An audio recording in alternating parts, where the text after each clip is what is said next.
Hvordan har du det med dem, du taler om? Altså, at du ikke kender dem? Er det sådan Sjovt. Okay, det er sjovt. Og hvorfor er det sjovt? Så man kan snakke med andre mennesker, måske kan det være sjovt. Så det går der slet ikke på, at du ikke kan se dem? Nej. Tak for det. Hej Mathias. Hej. Hvordan har du det med dem, du chatter med? Godt.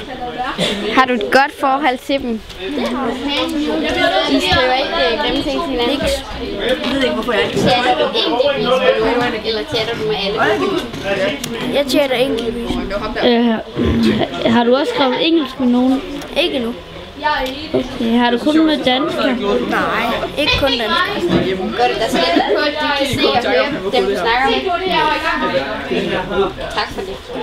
Hej Christina. Hej. Hvordan har du det med de andre, der er her? Mega godt. Jeg synes, det er utroligt let, så hurtigt vi sådan kommer til at snakke med hinanden, selvom man normalt bare vil gå med dem, man sådan kender. Ja. Hvordan har du det med det der chat og Teamspeak der? Jeg synes, det er sejt. Det er fedt nok, at man kan snakke med alle sådan rundt over det hele. Det går da slet ikke på, at du kan se og høre dem, du chatter med? Nej, ikke sådan rigtigt. Nej.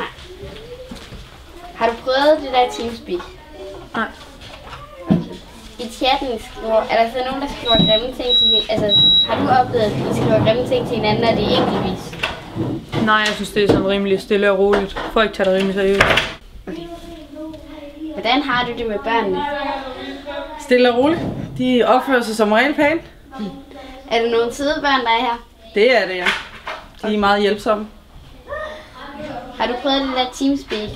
Nej, der chat det har jeg ikke prøvet. Jeg er som regel herude i køkkenet. Okay. Når du er i køkkenet, lytter børnene så til, hvad du siger, eller er de nogle rette i røgene? Ej, de lytter til, hvad jeg siger. Har du mødt nogen, eller ja, du har prøvet det her, er det sjovt? Er de voksne? Ja, det er rimelig sjovt. Er de voksne? Hvorfor er det sjovt? Det er sjovt, fordi man snakker med andre, der er langt væk. Og at man ikke rigtig ved, hvordan man snakker med, ud at man lige får deres navn at vide. Ja, men har du noget imod, at man ikke kan se dem, du snakker med?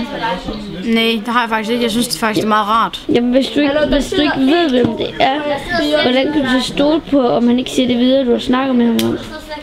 Jamen altså...